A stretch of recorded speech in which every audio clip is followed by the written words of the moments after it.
Hey, this is Reza. This is Sandy. Welcome back to episode 23 of the Stone Cold Sober podcast. Yeah, Michael Jordan, MJ. I thought it was What else is 25 25? for a second, then I it's- thought, no, that's wrong. It's a nice prime number. I like prime Jumpman numbers. 23. Yeah. Oh gosh, what a weekend it's been. Super busy. Did you have a game today or this weekend? Nah, football's over. We Oh, had it's to we had to forfeit our last match because no one could show up, which I find really annoying. Was that a playoff game? No. We weren't good enough to make the playoffs. We only had one win this year. Uh, The thing is, we all paid $100, and some people didn't show for the entire season, which I find crazy. some people can just toss out $100, I guess. Well, yeah, I mean, But I guess it's just sort of like the respect of other people's time. Well, you made a commitment. I mean, by putting up that $100, not only did you put up the $100 so you can have a team, but you put up $100 and you said you were going to play. Like, you committed to it. Yeah. So to not show up kind of sucks for you because you put up $100 and you wanted to play, and the fact that you had to forfeit 2 games this season, right? Not just one. Absolutely. That sucks. So there you go. But I just woke up really early again. I like sort of these. It's crazy, right? I'm never able to wake up on weekdays, but on weekends, 6 o'clock chimes in Sunday morning. I'm raring to go. So like I ate a slice of bread to like get some carbs in me. I started my laundry at like 6:05 and just did a heavy lifting session while I was in the wash. I'm like screaming and yelling in the gym at like 6:15 in the morning, trying to get that superset in. And just today felt really good. And then come back, throw some things in the dryer, throw some stuff like on a rack, and then I started to work on this prototype for work. Spent about 2 hours, and then by that time it's only 10 in the morning. Yeah. Which is nice because you still feel like you have the entire day ahead of you. Right. But basically been just catching Mad Men episodes here and there. I'm really excited for that final episode tonight. Yeah, it's tonight, huh? Yeah, end of an era. I'm going to have to record that or something. Or I'll just watch it tomorrow. That's probably... Usually what I do is I watch Mad Men. Not even on Monday, but Tuesday afternoon with my lunch. Why is that? Why Tuesday? I don't know. I guess Monday... What am I doing Monday? I think this has been a combination of having stuff to do. Like maybe I had a meeting or whatever. Tomorrow, I just remembered I even have a lunch for like my the student association for my I don't want to call it major, but whatever. And I've been kind of the one organizing that, or at least the one at UD organizing that. So Gotcha. Tomorrow, I mean, I could watch it tomorrow, but I think I just like to take my Monday and just get back into things with work, and then Tuesday I kind of take it down a gear, relax during lunch before getting back into it. Yeah, that's definitely going to be a show that I start from S1 E1 and go through all of it. I left Mad Men for dead, like season 6. Yeah. I just thought like this show's never going to end. I'm totally over it, and I just walked away. Mm-hmm. But now that I'm watching it sort of one after another, the storylines definitely make a lot more sense. Yeah. And it'll be something that I go through pretty hardcore in a little bit. So that's actually an interesting thing. It's kind of comparable to how Netflix releases their entire season of a show all at once, and then the model where you watch week to week. And I think there are benefits to both models. But I think for like a show like House of Cards, it's really awesome because you can get really, really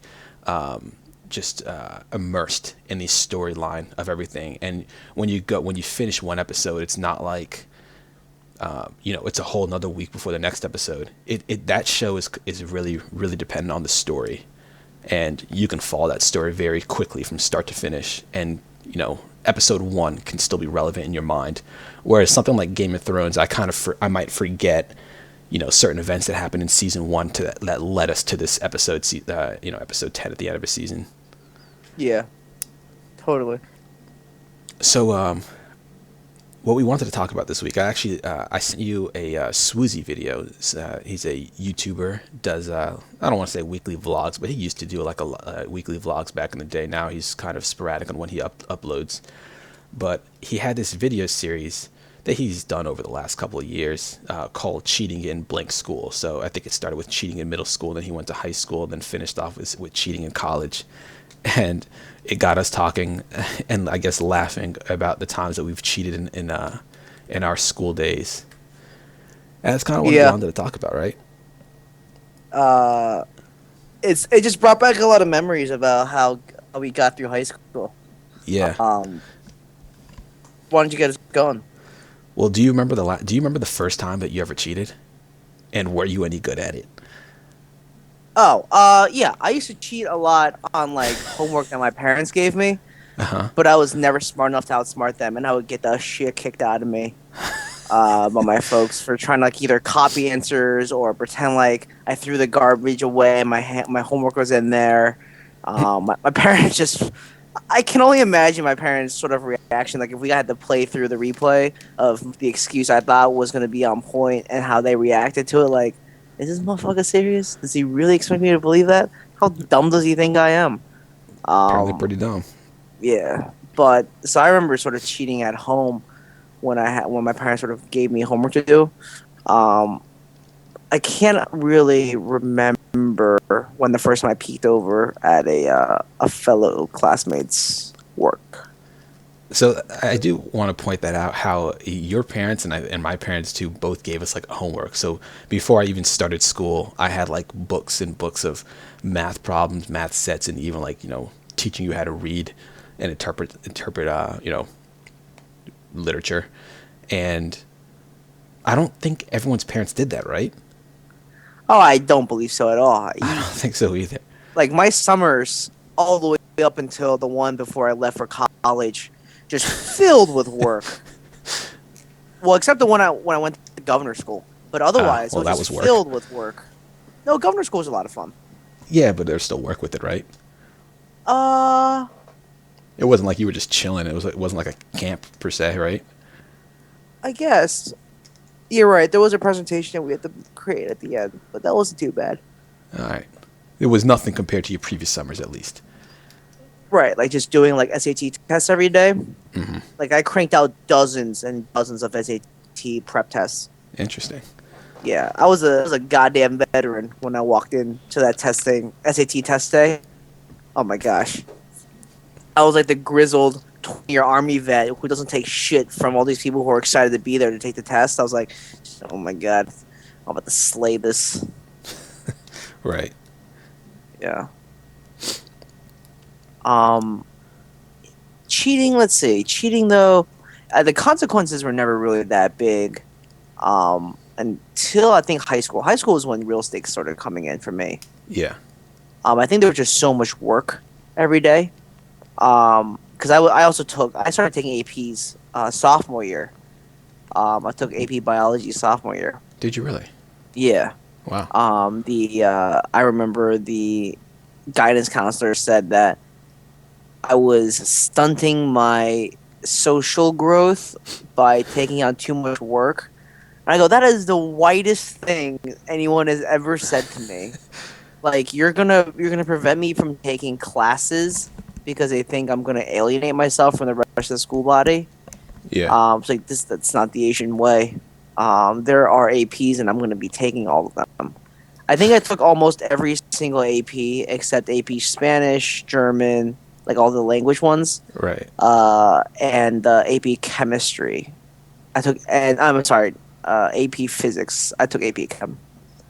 How did But you I took like 98% of the APs given. How did you? I didn't know that you could take AP Bio sophomore year. You I can't. You can't. But because I did science fair every year, that was my way in. I see. Yeah, I remember doing honors bio sophomore year, and then I thought the natural the only segue was honors chem after that, and then you could take AP. So I did AP Chem junior year, and then I didn't feel like taking AP Physics, so I just did honors physics senior year. Yeah. I banged that AP out sophomore year. But that was interesting because I used to work with this kid, Jason Trigg, who's now True. a quant trader on Wall Street. The Wall Street Journal, she wrote an article about him, about how he gave away like half of his income, Uh-huh. because he just didn't feel like he needed it, and he was giving it to like this, I think it was a malaria charity that was voted sort of the most efficient and like least money wasting charity. Wow. We'll put the link in the description, but he's basically like a savant for calculating standard deviations in his head, Yeah. doing square roots in his head. So what we would do is we used to sort of quote unquote cheat by teaming up in lab, where I would do all the experiments and he would just sort of do all the math bits for us for the report. Mm-hmm. And the same thing would happen when the test came around. Like I would just write about how the experiment went, and he would just do all the math, and we would just swap papers and finish. I see. Yeah, I know. I think I definitely knew that it was cheating, but I also thought that it was just efficient working. Yeah, working smarter, right? Absolutely, and I I've think that seen was that definitely work. the first moment of realizing that's how you should work smart, to take advantage of the time that you had, knowing that you still had so much other work you had to get done every day. Yeah. So my first time cheating that I recall at least was I think fifth grade, and I got caught. So Oh Jesus! yeah, there was this kid who sat. So you know like elementary Somebody school seating. snitched on you? No. We were just really bad. So I what was about happened to was say, our gonna get got. we used to have, you remember the Scholastic News? Or no, it wasn't. It was Time for Kids. Yeah. So back in the day, we had like a Time for Kids subscription, and I guess it was weekly or maybe monthly. I don't know. We got a Time for Kids, or yeah, a Time for Kids magazine, and on like Friday or Thursday or Friday, we would get quizzed on some of the articles that were in there. And there was one particular quiz. I remember like we would kind of look off of each other's papers a lot, but the problem was that when you cheat, you need to be very mindful of what that other person knows and doesn't know. And the problem was that neither of us knew. And so he like copied stuff off of me and I copied stuff off of him, but I had no idea. I think I want to say that we all read them. We read them as a class. So I don't even think it was a matter of not reading, but the quiz was actually very difficult. And the our teacher ended up giving the entire class the quiz again because everybody like bombed it. We all failed it. The problem was that we had the same terrible answers, and so it was me and Timmy, and then there were another two kids whose names I don't remember, and we all four of us got caught. And what they had us do was write a letter to our parents explaining what we did and what happened. We obviously got like zeros for the assignment, so when we had to retake the quiz, they just didn't bother grading ours, so we just got zeros for that. So we had to write a letter home to our parents, and I was freaking out, you know. And what they ended up doing after we wrote the letters was that they said that they weren't gonna tell our parents. They were gonna keep them. They were gonna keep the letters, and if we were to get in trouble again, then they would send those letters home to our parents. So obviously, I didn't cheat again that year. My letter stayed nice and secure. Probably burnt somewhere now, I guess, right? Yeah, right. Big funeral pyre for that little letter. But I was freaking out, you know, when I had to write that letter. I had to go home, not telling my parents, just like, I don't know what I'm gonna do. That's secret agent I thought my stuff. life was over, you know. Oh, absolutely. I thought it was all over. I was like, well, I lived a good 10 years. Yeah. After that, though, like I didn't cheat in middle school that I recall. People cheated off of me a lot. Yeah. I shouldn't say I didn't cheat. I think I may have like glanced over at somebody's paper from time to time, but not very frequently. And I do remember a lot of people looking at my paper back in middle school, and I, for the most part, was fine with it. I'm less fine with it now, though. You know, like when you get to college, and you know how many hours that you put into your work, into your studies. Maybe not even hours, but literally days reading books and working on assignments. And then somebody else hits you up and is like, oh, you know, do you have the answer for this question? I'm like, well, you know, I spent like 8 hours working on this particular problem, like this problem alone. And all of a sudden you kind of want me to give it up to you. It's like, well, why do you deserve that, right? But back in middle school, it's like, you know, you want to be cool. You want to be, you know, you want people to like you. So I was like, you know, go for it. I didn't care. when I did care was when people did better than me when they cheated off me. That's what I hated. Oh, that's always a slap in the face. I I remember it was our social studies like final. We didn't really have finals in I think it was middle school was the first time we had finals, at least that I remember, and in eighth grade, and we had a social studies final, and I remember, or like a history. I don't even think it was called social studies; it was history at this point, and I remember somebody cheated off me, and I think I got like a 91 on the exam, right? And he got like a 93, and I was like, "Are you serious?" Like, What? I distinctly remember him looking at like every single one of my bubbles on like the Scantron. Right, So and he like, must have been like, this motherfucker doesn't even know he made a mistake. He put right, B, like I'll put C. exactly.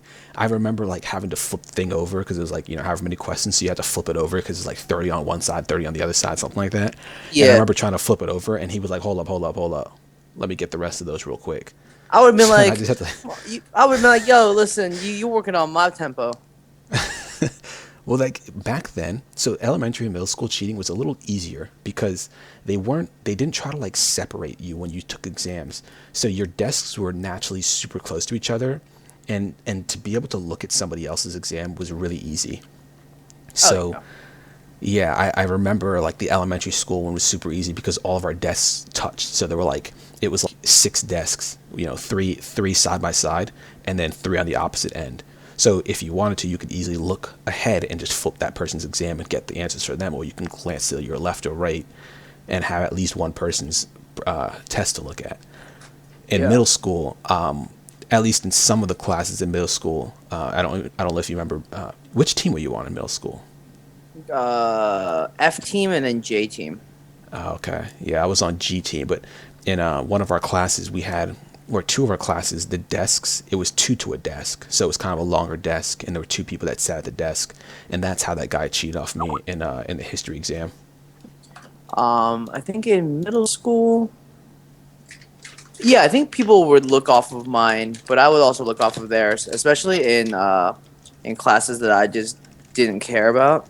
And I think that's Yeah. something that's been a big issue of mine, just sort of like Hmm. school wise, where if it's a class I like, then I'll study all day and night for it. I'll do Yeah. extra studying. I'll do like background research on things. But if it's something that I hate, it's like good luck getting me to open any sort of textbook on the issue. Yeah. And I think for me too, back in the day, at least in some classes, maybe like chemistry class, I was like, I don't need to open the book to get the material. I was there for the lectures. I figured all this material Yeah. out. Or when like if homework assignments were optional, kind of skip some of those optional assignments from time to time. Well, yeah, The it's problem is optional. I that ain't got time for that. yeah, the problem is that it really hurts you when that exam hits you. Oh yeah. I mean, chemistry was always one of those courses that I always struggled in. That was Yeah, some of man, the me too. heaviest cheating happened in chemistry. Flat out, like like working together in rows, Uh huh. just because I have no idea what I'm saying. Like especially like We naming certain things. Like yeah, you the show me elements and stuff. NaCl, and I go, what is this tabernacle nonsense? um, We were in the same chemistry class, I believe, right? Same AP Chem, junior year with Krug. with Krug. We may have not been in the same class, but I know we both took it at the same time. Yeah, I'm pretty sure we were in the same class though, because I remember you wearing like a like an NFL Chargers shirt or something one particular day. And if you didn't take honors chem when I did, then it's probably AP Chem, gotcha. and I'm pretty sure it was in that class at least. Yeah, some heavy cheating in Heavy that class, cheating. dude. And it Oh man, it was was rough. for me in chemistry, it all started with honors chemistry. That's when my cheating had to start. Like I left like 40% of a test blank. Wait during lunch, dude. No joke. I figured, well, if there's any shot, right, better to leave Uh it huh. blank and then Oh come yeah. back later and fill it in, than to have to like erase a lot of stuff. And Yeah. so what Yeah. happened once? What's the statute of limitations on stories like this? I don't care. I have no idea, man, but go for it. But like so turn my stuff in, 40% of it blank, go to lunch, know that that teacher also has lunch, excuse myself to go to the bathroom, right? And then secret agent man 007 my way Oh yeah. back into that. Hope that I hope that the door is unlocked because a lot of teachers lock Which it the never doors. was. Which this particular class never was. I can speak from experience on this one as well. I forget which what is her really name funny. is, the honors chemistry teacher. She went to Yeah, the other one Millersville did she? afterward, and Millersville University. Yeah. And then rifle through the test, find the smartest girl in class. I know her name. I'm not gonna say it, Yeah, but for sure. take that test. Now, doors had like slits for like glass to see through, so Yeah. not only the class is like really long, but there was also this back room where you cleaned out all the beakers and stuff. So I take my test all the way back there, just feverishly copy word for word, not even trying to disguise, and then just throw it back in, and then that's my grade. You got like a B. No, what's really funny about this particular story is that I did the exact same thing as you, and I didn't know that. I didn't know this. Like I didn't know that you were doing that. I didn't know that anybody else was doing it. I did the exact same thing. It was we had first lunch, which was during fourth period. So I had third period. The class. So AP Chem was it was 2 periods, but so second and third period. But I think you only did that for 2 or maybe 4 of the 6-day cycle, and on test days, you would typically take both cycles. So the test would be second and third period. So you can get some really long exams and ask some really detailed questions. And I also remember going to lunch afterward and just be like, just can't stop thinking about the test. I remember the first time I did it, I couldn't stop thinking about the test. And then I remember that he had first lunch too. And then I thought, well, I wonder if he like puts the exams away. So I decided to just, excuse myself from lunch like 5 or 10 minutes after it started. And I walked back over to the classroom, and classes are going on at this point. So if you're not in lunch, then you're in class. So there are very, very few people roaming the halls. So I remember like walking up to his door and seeing the light was off, but seeing the stack of papers still right where we had left them. So checked the door, was unlocked. I went in, did exactly what you did, got my pencil out, found my test, found the smartest person in class, their test, went back. I did not go to the back room like you did, because I wasn't smart enough. I did try to I moved pretty far back in the classrooms. We had the classroom was just a normal classroom, but it was also extended. So there was the chemistry workbenches as well. And so I would go to one back one so that you couldn't see me. Even if you were like really peeked and you try to look through the door, you would never see me unless you actually opened the door. So I did the same thing. I did not really copy down too many like the free response questions, like the ones where you have to show your work and stuff. I tried to do more those are the worst. Because what I would do when I would take it is sit there and try to work my way through the problem, and I would erase so much that, and trying to go back in there and do like a complete enough erase where it didn't look like you copied this in the last like 2 seconds or something like that from somebody else, or snuck back into the class and did it. You don't copy everything, right? You can't copy everything. You'd still end up getting like a C or B on this test, but it's much, much better than getting like a 40%. So then once you finish copying, you go back to the front. Never stack them up in the exact same, one on top of the other. You throw that person's, deep in, you throw yours somewhere else, leave theirs on top, throw yours in the bottom, whatever it would be. I always put mine on top. I don't remember what I did with mine, but I don't think I ever put mine on top. Let the teacher see mine first. See what I mean? You see what I did there? Yeah. And that way... Yeah. So you think that they're gonna believe that you did that work? Like, really?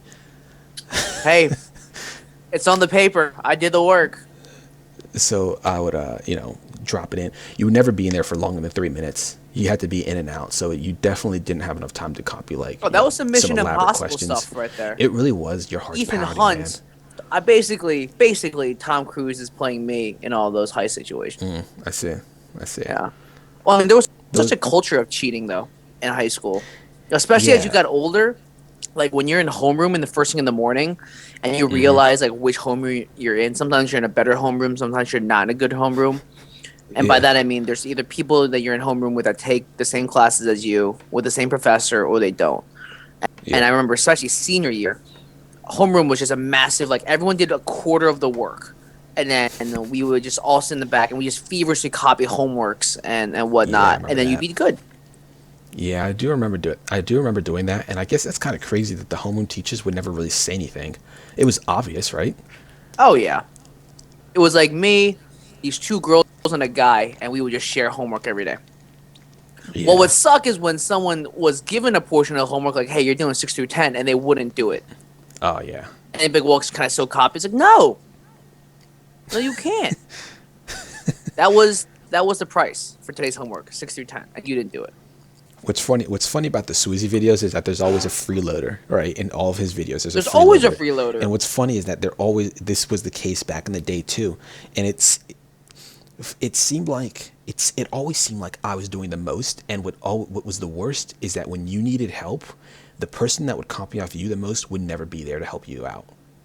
And that always annoyed me, that like a Oh, lot. like when they're like But leaning a I certain was way never so you can't see their paper. Like, are right, you serious right or now? even just with like homework assignments, right? Like I remember, how big AIM was back in the day. I remember having like a buddy list of and certain contacts that would only hit me up for homework help, right? So Oh then yeah. and you would only hear from those people when you needed help with homeworks. And that was fine because we were all helping each other out at times. But then there were some people that would, it's like a 10-question homework assignment, right? 5 of the questions are very easy, and there are another 5 that are very difficult. And you spend so much time trying to figure out certain problems, and over time, someone's like, "Oh, I figured out number 6," and then number 6 starts getting traded amongst people. And the thing is that sometimes you would never be interacting with everyone, so it might be like you might be talking with 1 or 2 other people, and then one of those people is talking with like 10 other people from the class, and they start to get answers from all those different groups. So all of a sudden they figured out all 10 problems, but you still have 2 or 3 left, right? Once you're working on those 2 or 3, that person's finished up everything, and then they're like, "Oh, I figured this one out," right? And then they're like, "All right, I'm cool, I'm done." And then you're like, "Wait, so how did you do this one?" And then they're like, "Oh, I have to do something else right now." Like, Yeah, really? it's like that is some nonsense. Like, really? I gave you number 6, like, straight up. I typed all of that out. I didn't just tell you the answer. I showed you all the work in AIM chat, It's not like there's square root symbols, and you Right. made sure it looked nice and neat for them so they can get the real right answer. And then when you need help with 1 problem or 2 problems, all of a sudden they They don't want to help you bounce. out. That always annoyed me. That's in my mind. In my mind, that's when prison justice gets enacted. Like, all right, fine. You took this from me. Shame on you. Then I just don't give you a chance to come talk to me again. Those are the same exactly. Those are people like I still remember that AIM, like that door closes when they sign Yeah. off. Yeah. Like if you can, you can chat me on AIM. That's fine. AOL Instant Messenger. The yellow guy running to the right. I love that. But I mean you can chat me, but that doesn't mean I'm going to answer. And I Right. am not in no mood to give you anything because the whole point is that we all work together. Right. I don't understand why that's such a hard concept. Like, we have divvied up the work, so the amount of effort you got to put into it is so much less. Really, dude. We started. I mean, technology hit for us at such a crucial time. Hmm. Can you imagine trying to do homework without AIM? Like, I got to do all this by myself? Nah. No way. Yeah. There were some people like, picture phones were a luxury back then, so you can get a cell phone, but a lot of phones didn't come with like a camera on them. But I remember some people with picture phones and trying to send texts during class, pictures of like their exams to show what they had for certain numbers. And I remember thinking Yeah. how like a crazy of a thing it was. There was also like a service, I don't remember what it was called, but there was a service that you could text a question to some service and somebody can give you the answer. I think it cost some fee. But I remember some of the teachers talking about it in high school. This is still like before I ever had a cell phone, so it's stuff that I never really thought about or tried to implement. Right. Back in my day at least. But using a cell phone to cheat, I feel like it's way, way, way too obvious, and I would never try to do that. Like even when I had a Oh, cell phone there's in always the college, I people. never did There's it. always the people that would like in the middle of the test, like, "Hey, can I go to the bathroom? Can I go to the bathroom?" Yeah. Can I go-" It's like, do you have the runs or something every time we have a test? Yeah. Unreal. I never did that. You can't cheat in college. Can't cheat So in college. that's the funny thing, right? Because the punishment for cheating in high school, middle high school, like it's so much lighter. And it's still like it's not like it's it's a, an easy, or it's like something just to take for granted, like, oh, go ahead. It's worth the risk, because I think looking back on it, the only reason why I really did it is just because the pressure to succeed, right? Like if I didn't To get, succeed was if I, so great. right, like if I didn't meet the expectations of my parents, you know, you get in a lot of trouble, right? Just leave it at that. In college though, if you get caught cheating, you can at worst you can get kicked out of the school, right? Imagine trying to Yeah. tell that to your parents. You don't like fail the assignment. You fail the class, and it's not like it shows up on your transcript. It'll always be there, and that's the terrifying thing about cheating in college. Oh yeah. That'll follow you around for a while, That stuff follows you exactly. You just the and words right out of my mouth. it kills your GPA. Like, not only does it kill your GPA, but it follows you around. Like anytime somebody requests your transcript, they'll see that. Right. You and I, well, also in high school, not only was the pressure sort of surrounding everyone, so it cultivated a need to cheat, but a lot of teachers are just so lax with how they ran their testing environments. Like, there'd Yeah. be people who just on the computer, just searching, like going through the web. Or people even talking, Yeah. just like straight up talking during the test, and you would hear the whispers. If I can hear the whispers, I know the teacher can hear it. So why is the teacher not saying anything? Right. That's a very IDGAF attitude. You know what I mean? Yeah, I guess that's like attributable to the way teachers are kind of rated and scored. You know, Potentially. it's like, you need your kids to pass, right? You got to test your kids. You got to prove that they know the material. But like at our school, we weren't like, the standardized tests. Basically, the entire school would pass, and not only like pass, but we would get whatever their honors or advanced scoring system was. A lot of us would get like the excellent rating, the higher of the pass. So we were never really at any risk for that. So the school would still get their funding and all that good stuff. So then, when it came to actually testing us to get, our A's, B's, C's, D's, F's, it, the test could be hard, but I guess the teachers wanted us all to pass. I don't want to say Right. they encourage you cheating, but I will say this. I remember in my math class, my calculus class, I don't even remember the teacher's name anymore, but we would use graphing calculators. And I remember there was one time where she was talking about using graphing calculators on the exams, and she had mentioned how she would never clear your calculator. But she didn't mention this at the beginning of the year. She just said that she would never clear your calculator. But she said she knows there are a lot of like functions or utilities that you can use in your calculator to help you on like certain exams. And the way I took that was, so like on graphing calculators, you can do something called program. You can create programs that can, like, I can create a program to do certain math functions that might not exist in Oh the yeah. calculator. But what you can also do then in those functions is literally type text. So I can go into Oh in yeah. the graphing calculator, and I can start typing formulas out so I can help myself on the exam. I can type if there was any, if I don't know, I'm trying to think, like maybe in a physics class, right? If you were to have to use your calculator and there were some open-ended questions, you can literally type answers in there, and you can just open those programs up and type them out. I remember Mr. Krug in a chemistry class, there was one exam where he had to swap calculators across the classroom, and I was so mad. I remember like someone got my calculator with all these like elaborate functions and like explanations of stuff, and I remember getting somebody else's calculator and looking at their programs, and they had a cheat sheet in there too, but it was very poor. I gave it a 2 out of Yeah. 10. Like no effort, super No. confusing even to them. Like I hooked somebody up. Somebody could have gotten an A because of me. Yeah, But but Krug was smart in that sense, though. yeah. Sort of making everyone swap calculators, just to be Right. like, oh, you thought you came prepared. Guess what? It ain't about that life. Right, and he didn't even clear the calculator. He would just, let somebody else have it. If they were smart enough to look through it and find answers, then, Yeah. that was their benefit. But, yeah, I just remember that math class. She was like, yeah, you can, basically use your calculators, use them to the full extent that they're able to be used. And, Right. it still wouldn't help you completely, figure out all the answers, but you can kind of work processes out. I remember putting like sample problems in there and then showing my work in those programs. The amount of work that I put into those programs, man, way too much. Worth it. Worth It was it. totally worth it. You and Yeah. I started cheating off of each other in economics, right? Yeah, Microecon. econ class. Micro and macro. Oh my goodness, that class was crazy. That class was ridiculous. So you remember our teacher, Mr. Cranston, right?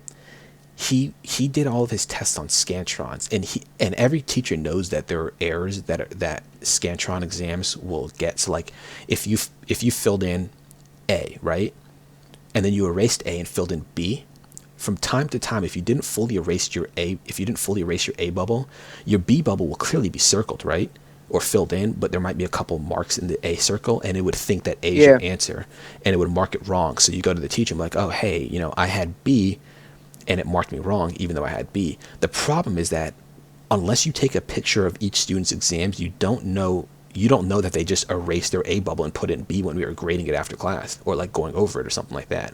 So we would have like 90% of the class go up to the teacher and say, oh, I had the right answer and the scantron got it wrong. And not only would they say it for one bubble, they would say it for like 5 or 6. I'm like, and he would give him the credit every single time. He would never question it. He would always just give it to you. I don't know why I didn't take advantage of that more. That environment was really the Wild West. Yeah, man, it really was. But I feel like I don't remember where you and I sort of sat in relation to each other. I think you sat one seat up and to the left of me. Maybe 2. But I think it was just 1 up to the left. Gotcha. Yeah, I don't even remember how the seating was in that class. Did we just pick our own seats and that's kind of how it worked or whatever? But potentially. That class was something else. That was an AP class. Didn't feel anything like an AP class. Not once. No. Which is really what we needed considering our workload with everything else. Yeah, that is true. In college,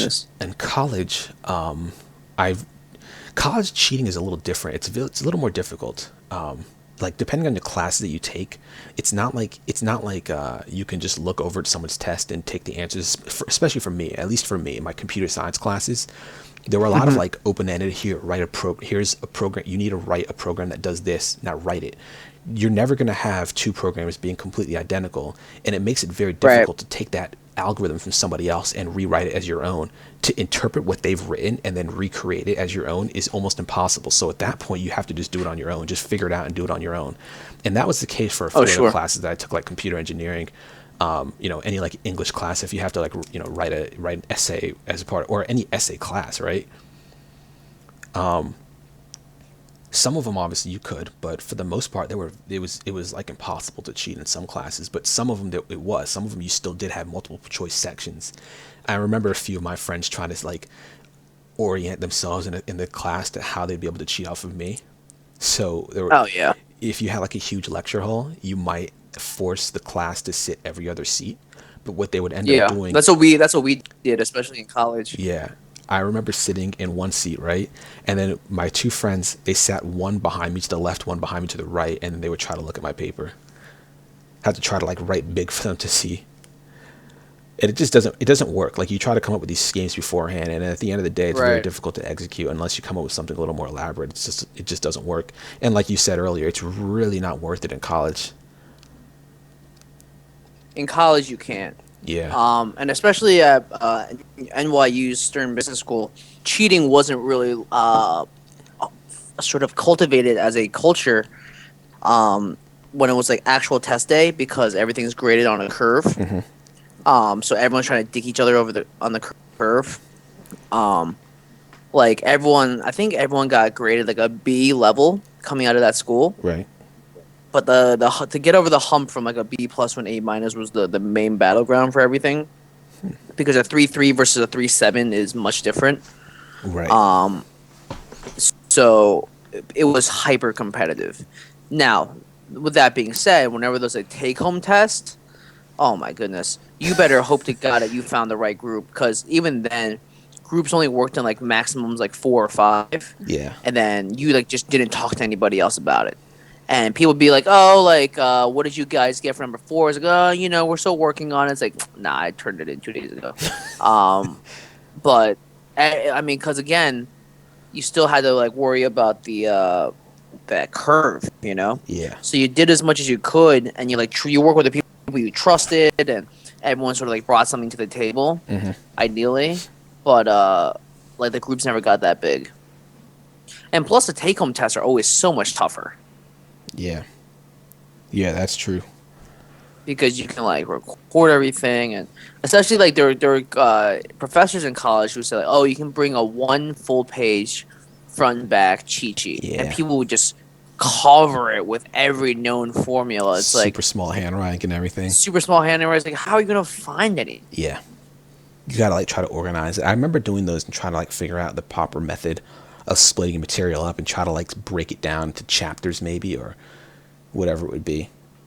But yeah, like I had a teacher that You had spend half your time like just scanning over the page over and over again. You can never find what you're looking for. yeah, I had a bio teacher for my freshman year. She had your tests were closed book, so the classes were 50 minutes long. The exams were closed book for 40 minutes, and then the last 10 minutes were open book. So if you had any questions that you just weren't sure about, you can double check or you can find That's the right weird. answer. I thought it was a pretty good technique. The thing is, some people like I wouldn't read the book, and that was the problem because a lot of those classes. You just saying about that life? Nah, man, no, it's because I ended up because I was a computer science major and I would I would be overloaded with a lot of projects or huge programming assignments, and those would always take priority over reading my book because those had hard deadlines. When it came to reading my book, it's like, oh, we're going to go over chapter 1 this week. There's no homework. Then we're going to go over chapter 2 the next week. No homework again.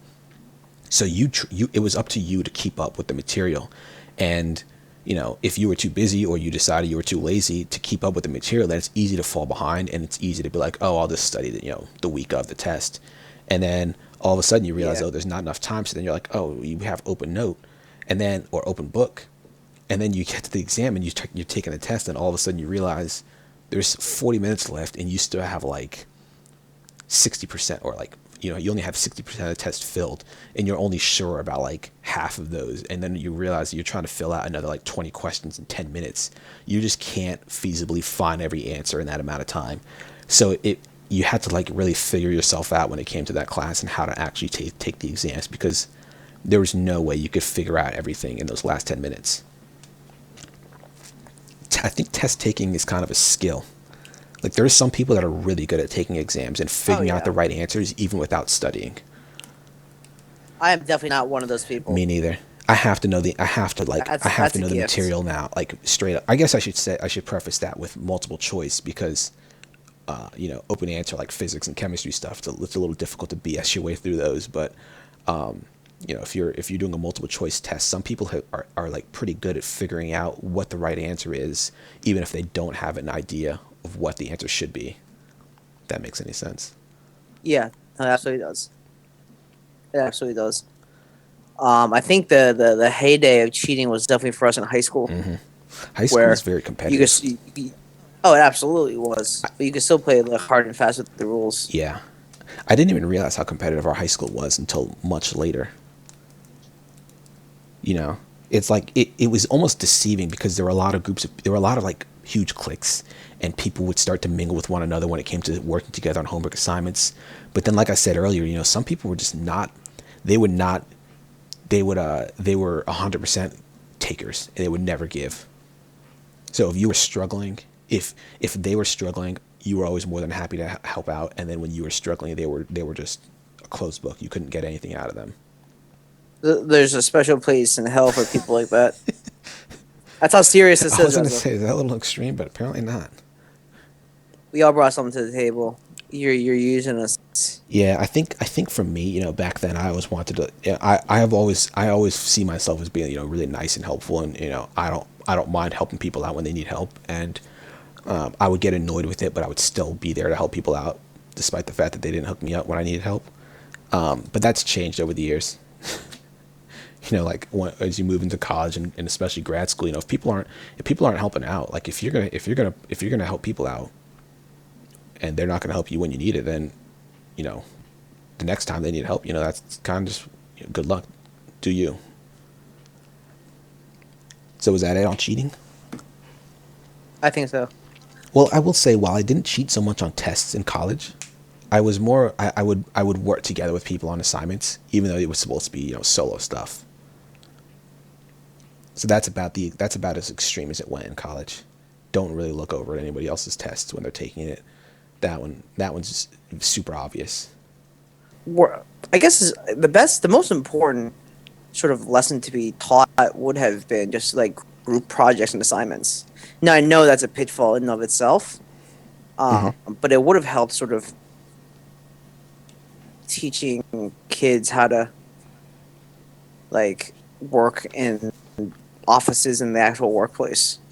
You know what I mean? Yeah, I completely agree with you. Like it's I've had some it's teachers and rote professors- memorization overall for everybody. Yeah. I've had some professors really stress that that teamwork aspect of trying to emulate the real world industry lifestyle.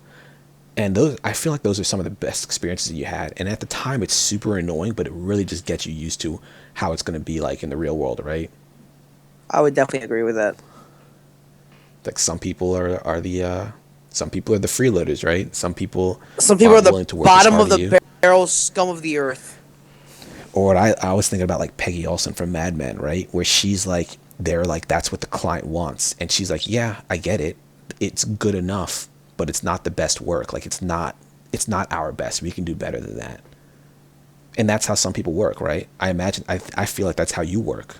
And even if it would get the job done, you're still not set. Like if you're not satisfied with it yourself, you can't really put it down then. And not everyone feels that same way. So then you're kind of stuck trying to do a lot more work than other people are willing to put in. I guess that's really it. That's all I have on this. I can we can do a quick update on the NBA playoffs and how wrong I was about the series. Yeah, let's do that. So the Rockets and Clippers are playing Game 7 right now. That's the one I said I thought the Rockets were going to win. The Rockets are currently up 67-59 with 6 minutes to play in the third quarter. Now, I said that I thought Golden State was going to beat the Grizzlies, and they did, in fact, beat the Grizzlies. Now, I thought because J.R. Smith was suspended and Kevin Love was out, so Kevin Love was suspended for the first 2 games of the series against the Bulls, and Kevin Love is out for the rest of the playoffs until next season. I thought that the Bulls would be able to pull that away and potentially sweep the Cavs because J.R. was out and they wouldn't be able to put up enough points, right? Well, I was wrong about that. Bulls ended up losing 4 games to 2. That was a super close series. That was very close. I mean, I believe it was that was a wild series. They split the first 2 games. So Chicago won Game 1, Cleveland won Game 2. Game 3, that's the game where Derrick Rose hit that crazy 3-pointer to win. Bank. In Chicago. Yeah, the bank. That was 2-1. And then the next game, LeBron hit a huge 3 to win. And they split. They split in Chicago, and that was 2-2. And I think Chicago was close to winning Game 5 in Cleveland, and they ended up losing that one.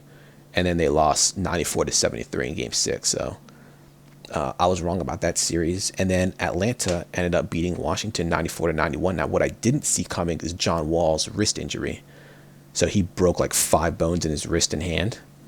So he missed 2 games. Right. I think they won one of those games though. I think you're right. I'm 1 for 3 there. Jesus, thank God you're not a gambling man. Okay, thank God I'm not a gambler. I was trying to get you to gamble too. See, the first round would have been a good one. I think the first round would have been a really good series to go in on. But then you would have just evened out on this one then. Yeah, exactly. Because I think I would have gone in and felt really confident about myself, especially if I won money. Would have gone back in, put some more money in on this, and I would have been disastrously wrong on all these series, or most of them at least. Yeah. Because I think the Clippers can still come back. They're only down 9 points. There's still a full quarter and a half to play. So. Gotcha. What would be your gambling? games? I have to be in the mood for. Yeah. Do you gamble much? I like to, yeah. Okay. What do you like to gamble on? Sports with friends. Mm-hmm. When there's a bookie involved, like somebody knows somebody who's like taking action, I'm down for that. Okay. But it has to be like NFL stuff because I definitely know a lot more about the NFL than the NBA. Yeah. The NBA is just fun. Yeah, the NBA's the NBA. You can just have some really unexpected results of some games. You know, like their team's having an off day, another team's having a really on day, or somebody decides to not play. Yeah. The thing about gambling is you have to be okay with losing. Like the winning has to be better than losing. A lot of people who gamble find the losses harder to cope with than enjoying their winnings, if that makes sense. Yeah. I mean, I love gambling, but I also have to be really sort of careful about what I gamble on, when I gamble on, and what the stakes are. If you go to somewhere like Atlantic City or Vegas, you should just bring the cash that you're willing, whatever cash you bring to a trip like that, you have to be willing to come back with none of it. And then you just ride the sort of emotional roller coaster. That's usually kind of the more fun aspect about it, anyways. Right. It's all about winning, right? And the money's just there to keep score. Right. So, I think that's it for me on this side. Yeah. I think that's it. Cool. Well, I'm Sandy. I'm Reza. Thanks so much for listening. We'll see you next week.